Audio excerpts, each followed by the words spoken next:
Hi, I'm Tim Travis of Xbox Reviews and Verdicts, and today I'm here to review Gears of War Judgment from People Can Fly, Epic Games, and Microsoft.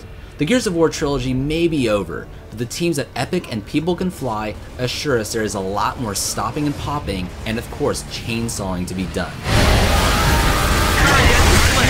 But can this Gears side story give us the complete package fans expect? So what's the verdict on Gears of War Judgment?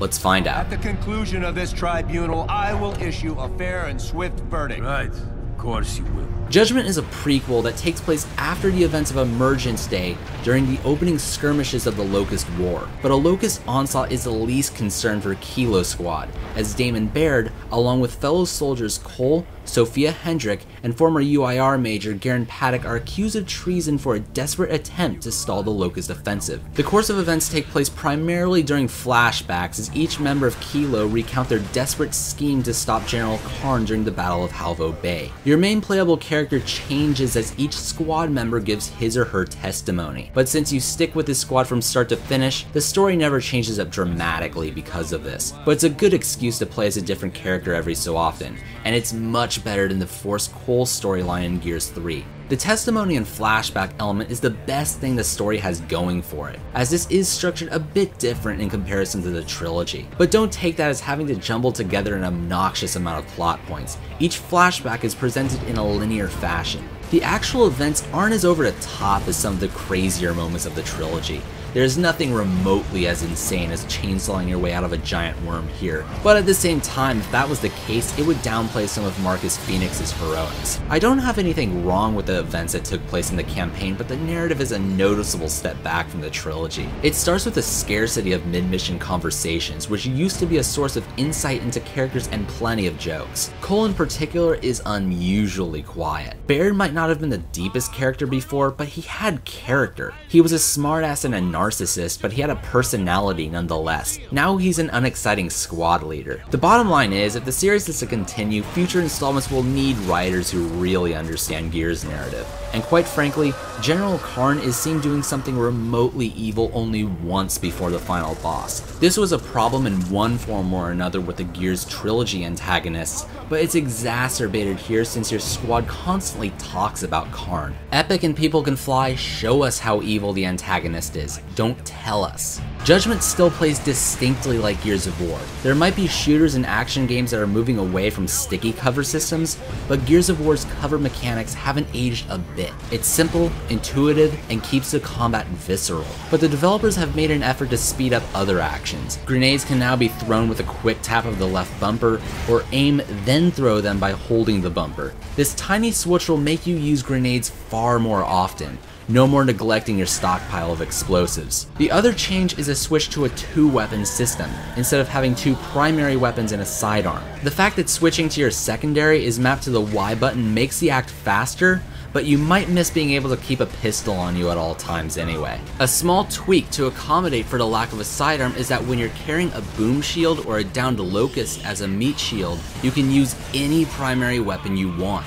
Holding your trusty Lancer with one hand is awesomely ridiculous. There is a modest amount of new weapons, including a Locust bolt-action rifle called the Breach Shot and 2 UIR weapons, one being the Markza, a mid-range semi-automatic rifle, and the Bushka grenade launcher. The Locust Horde hasn't changed much. The enemy variety is down considering the Lambent isn't a threat yet, but the Rager is a new and intimidating addition to the roster. There's almost an arcadey feel to the levels. There's often a sense that the environments are nothing more than rooms full of bad guys. It's just not going to leave a mark on fans like much of the trilogy's encounters did.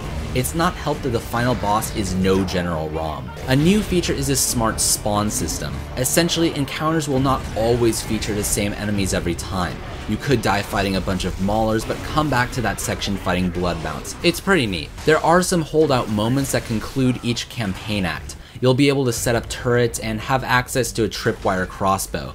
But unfortunately, these moments were nowhere near as intense as Gears of War 3's Horde mode became. But as an attempt to spice up the action, there's a new declassification system, where the members of Kilo Squad can testify what actually happened in certain events. Before you head into the fray, you can choose to accept new gameplay parameters such as environmental hazards, setting a time limit, or restricting your loadout. This system effectively replaces the old fork in the road moments, and you might be wondering, why would I want to make the game harder for no reason? Well, there's a point to this. When you're in combat, as you kill enemies, get headshots, and perform executions, you gain stars. In each section, you can gain a maximum of 3. Declassifying a mission will help you earn stars faster. But don't take the optional challenges as making the game impossible. I declassified almost every event and came out of the normal difficulty with only a handful of deaths. Expect that to be very different on higher difficulties. Accumulating these stars will result in rewards including achievements, a bonus character in multiplayer, and even an extra mission called Aftermath, which takes place during the events of Gears of War 3. It follows what Baird and Cole were up to as Marcus and company were preparing a sub for the assault on Azura. This mini campaign is decent and will last over an hour, but the declassifying mechanic is absent. Gears of War 3 also left many players with tons of unanswered questions from Gears 2, and no, Aftermath does not answer them, but at least the process of unlocking this chapter isn't difficult. But this sure as hell would not be a Gears game without multiplayer, and like the campaign, multiplayer has its share of experiments. The more standard competitive modes have been tweaked substantially. You can only spawn with a primary weapon, your personal favorite grenade, and a snub pistol.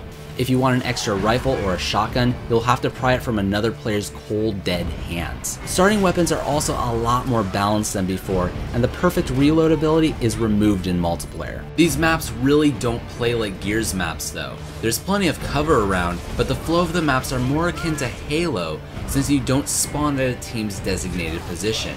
Random spawning is the new norm. These maps were obviously meant to be played in the new free-for-all mode, since in Team Deathmatch and Domination, time between kills can be a bit lengthy. Free-for-all is hectic and fun, but the whole thing doesn't feel very Gears of War. There's just a host of minor complaints in multiplayer. Being down but not out has been ousted, so when you kill a guy, he's done.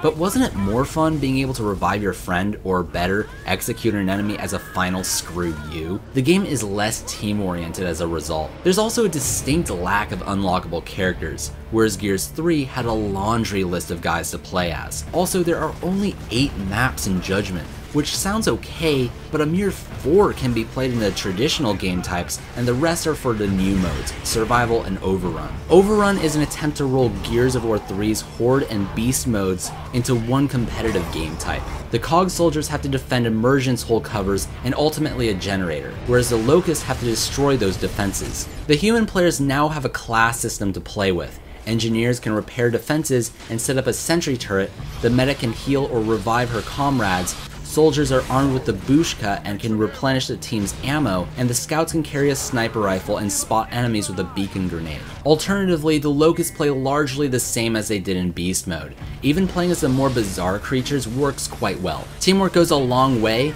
but the ability to request healing or ammo would have helped to communicate with people who don't have mics. Also, the base building that was in Gears 3's Horde is not present. Human players are given these defenses instead of letting players build them. Overrun is not yet the instant classic Horde was when it first appeared in Gears 2, but should be refined in future games. There's also the survival mode. It's basically Overrun without a competitive element. There's no player-driven team playing as the Locust. If you felt Horde mode could take up too much time, or that the boss waves were unrealistically challenging, that's not the case here, but base building would have gone a long way. But again, if you decide to play exclusively in the traditional modes or Overrun and Survival, you'll have only 4 maps to play with. Having to pay for the VIP pass for a decent amount of maps in the near future is almost criminal. As you'd expect out of a Gears of War title, Judgment looks outstanding. Everything from the character models, environmental detail, and lighting all look just a bit better than they were in Gears 3. This is one of the best looking games on the console technically,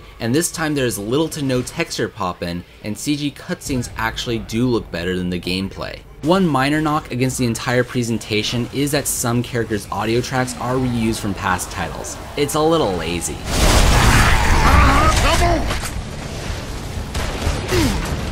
Ultimately, Judgment is not a watershed moment like any game from the trilogy was, and in a lot of ways, this game feels like a testbed for gameplay mechanics for a bigger and better installment of the franchise. Not everything that was experimented with is completely successful, and while Gears of War's violence is on full display in the campaign, its spirit isn't entirely there, and you'll probably feel the multiplayer is trying to conform with competitors in a way that doesn't fully satisfy all parties. But with that said, I still had a great time with Judgment, and from a pure gameplay perspective, especially in terms of the campaign, there still isn't a shooter that plays quite like Gears of War. No business today! Thanks for watching this review. Please subscribe to the channel, and I hope you enjoy my future videos. Check!